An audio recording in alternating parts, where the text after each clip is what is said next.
السلام عليكم ورحمة الله وبركاته በየሳምንቱ ዕለተ ሐሙስ የሚዘጋጀው ሴቶች በእስላም ፕሮግራማችን ነው። ሴቶች በእስላም ፕሮግራማችን ለባለትዳሮች ችግርና መፍትሄ ቁልፉን በተመለከተ በትዳር ህይወታቸው የሚያጋጥማቸው ችግርና እንቅፋት መፍትሄውን የምንዳስበት እንደዚሁም የማይጨበጠው ፍቅር አስገራሚ ገጽታ ምን ይመስላል በሚል ወደ እናንተ የምናደርሰው ይሆናል። ፍቅር ምንድነው? መቼና እንዴት ሊከሰት ይችላል? መጠኑስ ምን ያህል ነው? መገለጫዎቹስ አሉት ወይ?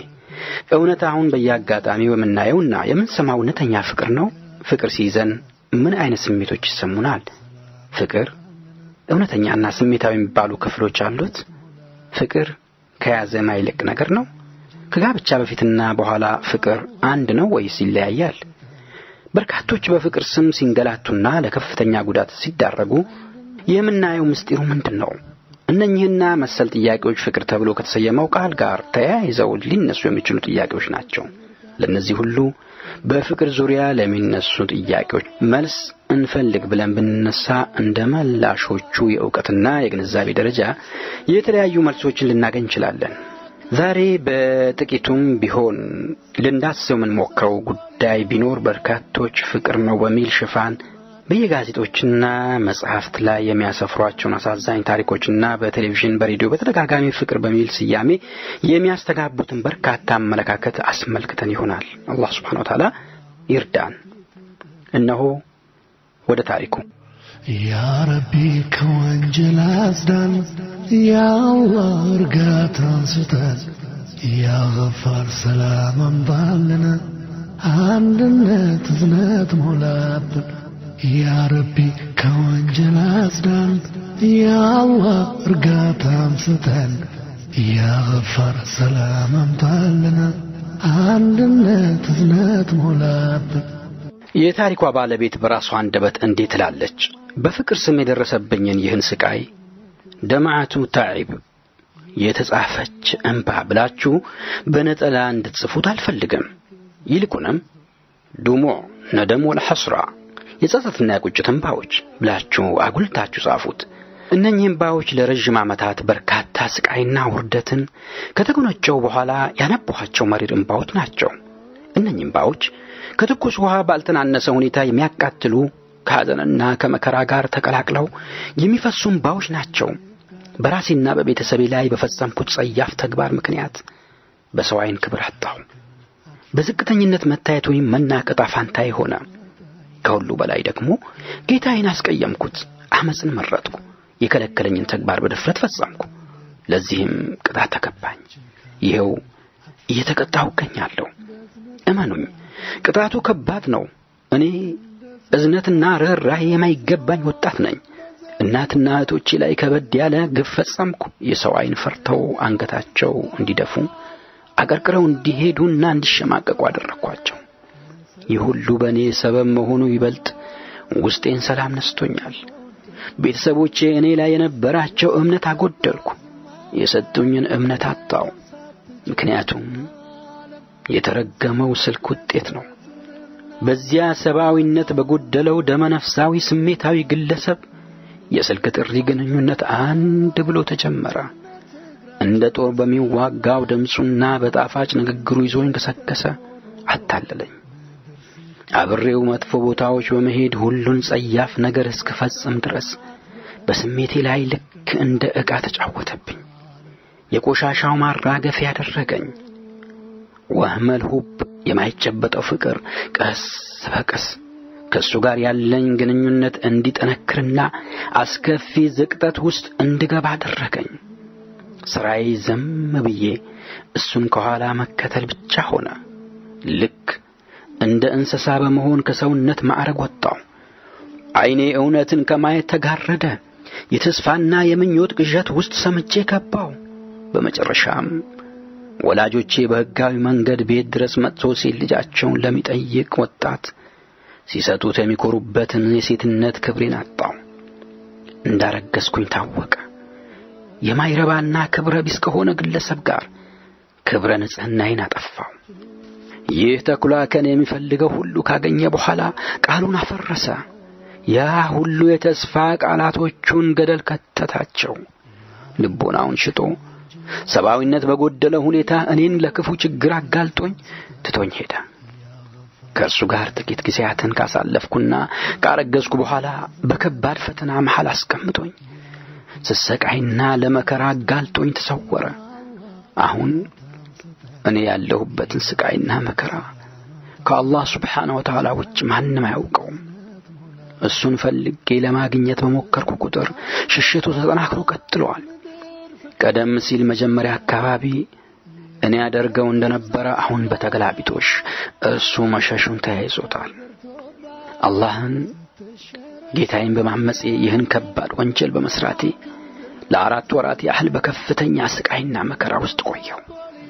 በዚህም ሰበብ የሚሰማኝን ጸጸትና የስቃይ ስሜት ከአላህ በስተቀር ማንም ሊረዳው አይችልም። እኔ ያለሁበትን ስቃይና ጭንቀት በቃላት መግለጽ ይከብዳል።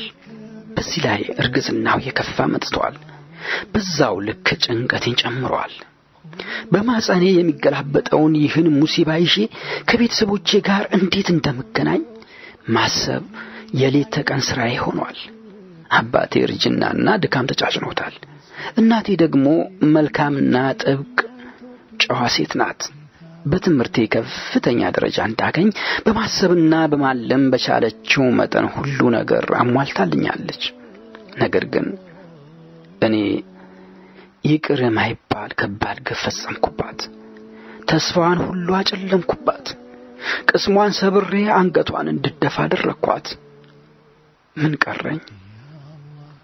ይኸው አሁን የዚህን ጸያፍ ሥራ ምሬት በመጎንጨት ላይ እገኛለሁ።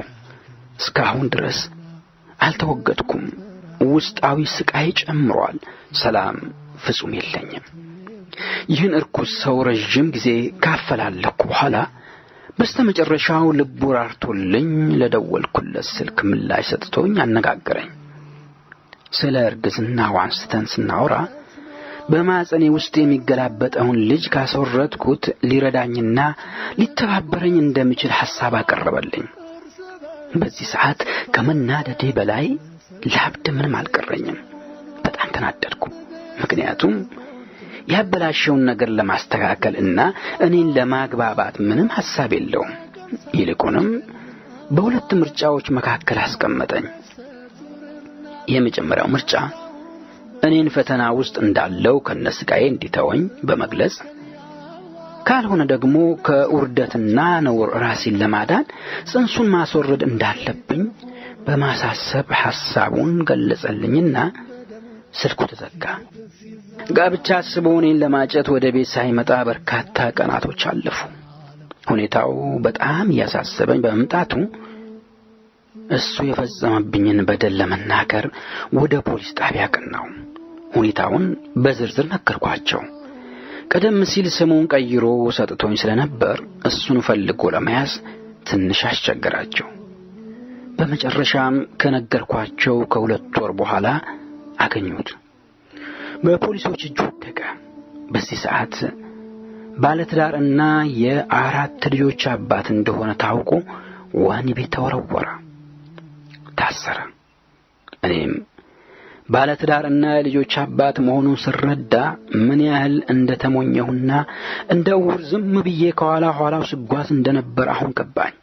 በመጨረሻው ሰዓት ላይ ባነንኩ። ነገር ግን ጥልቁ ጉድጓድ ውስጥ ገብቼ ከወደቅኩ በኋላ መባነኑ ምን ሊፈይድልኝ፣ ምንስ ሊጠቅመኝ? ይህ ሁሉ የማይጨበጠው ፍቅር ያመጣው ጣጣ እንደሆነ አትርሱ።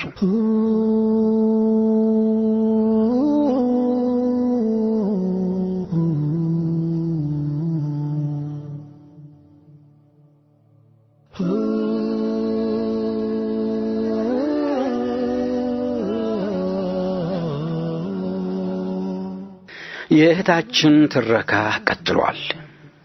እንዲህም ትላለች። ከዚህም በኋላ አልበቃህ ብሎት ያቺ የሱ ውሸት ያስወራት የቀድሞዋ ወጣት መስየው ነበር መሰለኝ ከእስር ቤት ሆኖ አንዲት ሴት እንድታናግረኝ ላካት። እሷም እኔ ክብሬን የገፈፈው እሱ እንዳልሆነ እና ሌላ ሰው መሆኑን በመግለጽ ቃዲው ፊት ከተናገርኩኝ ከእስር ሲወጣ እንደሚያገባኝ ገልጻ ነገረችኝ። ነገር ግን እኔ ይህን ርካሽ ሐሳቡን ውድቅ አደረኩበት። ወገኖቼ እነሆ ይህን አሳዛኝ ታሪኬን የምተርክላችሁ ከፖሊስ ጣቢያ እስር ቤት ወጥቼ ወደ ትልቁ እስር ቤት ወደ ቤቴ ገብቼ ሲሆን ይሄው እቤት ውስጥ ቁጭ ብዬ አንድም ሰው አላናግርም፣ ማንም አያናግረኝም፣ ወደ እኔ ዞር ብሎ የሚያይ የለም። በዚህ በጸያፍ ተግባሬ ምክንያት የቤተሰቤን ክብር ዝቅ አደረኩ፣ ስማቸውንም አጎደፍኩ፣ ተከብረው በኖሩባት መንደር አዋረድኳቸው። አባቴ ሙሉ ለሙሉ ከማህበረሰቡ ራሱን አገለለ። ራሱን ደብቆ መኖር መርጧል። እርጅና ተጫጭኖት በጣም ደክሟል። መጓዝ እንኳን እየተሳነው ነው። እናቴ ቀጠን ያለች ድክመት የሚስተዋልባት ከመሆኑም ባሻገር ሁሌ ታስባለች። አንዳንዴ ፍዝዝ ትላለች። የሰው ዓይን ፈርታ እስረኛ ይመስል ቤት ውስጥ መቀመጥ መርጣለች።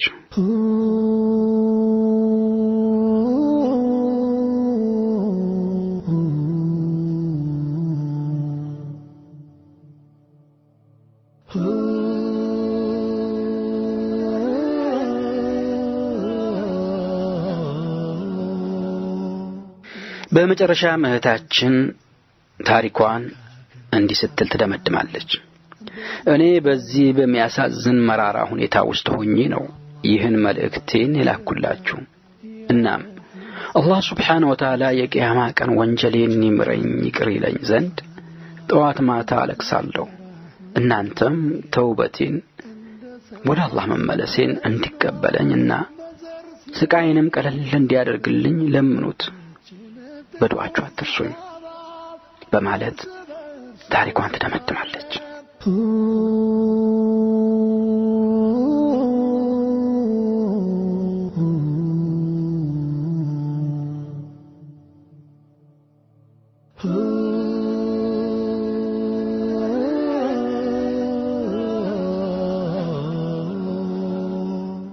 ውድ አድማጮቻችን በዚህ አይነት በአንድ ቀን ስተት ምክንያት ህሊናችን እረፍታቶ ሲቆረቆር እንኖራለን። በዚህ ዙሪያ የሚነገሩ ወሬዎች በጣም አሳዛኝና ደም እንባ የሚያስለቅሱ ናቸው። ከአስደንጋጭነቱ የተነሳ ልቦች የሚጨነቁበት፣ ሰውነት የሚኮማተሩበት አስከፊ ክስተት ሆኖ እናገኘዋለን። በእርግጥም የተወሰኑ ሴት እህቶቻችንና ወንድሞች በእንዲህ አይነት ስተት ላይ ቢወድቁም አላህ ልናመሰግነው የሚገባን ነገር ቢኖር አስተዋይና ጥብቅ ሙስሊም ሴቶች ይህን ጉዳይ ጠንቅቀው ያውቁታል። ከዚህ ነገር በስተጀርባ ያለውን አደጋ በደንብ ይረዱታል። እንዲህ አይነት ተግባር ከመፈጸማቸው በፊት 1000 ጊዜ ያስቡታል፣ ያሰላስሉታል። በዚህም ከውርደትና ከከባድ አደጋ ራሳቸውን ያድናሉ። ነገር ግን ገፍላው ወይም መዘናጋቱ የሚጠነክርበት ጊዜና ቆም ብለው ማሰብ ሲሳናቸው በተገኘው አጋጣሚ ደመነፍሳዊ ስሜት ይንቀሳቀሳሉ። ይህም በጉዳዩ ላይ ሸይጣንም ይሳተፋል። ወጣቷን በጠነከረ ስሜት ግለት ውስጥ ሆና ነፍሷን ትረሳለች። ጠቃሚና ጎጂዋን መለየት ይሳናታል። በመጨረሻም ታችኛው የውርደት አዘቅት ውስጥ በመጥፎ ሽታ ታውዳ ትነቃለች። ባለቀ ሰዓት ትባንናለች። አላህ Subhanahu Wa Ta'ala ከእንዲህ አይነት ፊትና ይጠብቀን። ሁሌም ጥንቃቄ ልናደርግ ይገባል። ባረከላሁ ፊኩም። የዛሬው ፕሮግራማችን እዚህ ላይ ያበቃን። በሚቀጥለው ሳምንት በሌላ ፕሮግራም እስከምንገናኝ ቸር ሰንብቱ። والسلام عليكم ورحمة الله وبركاته.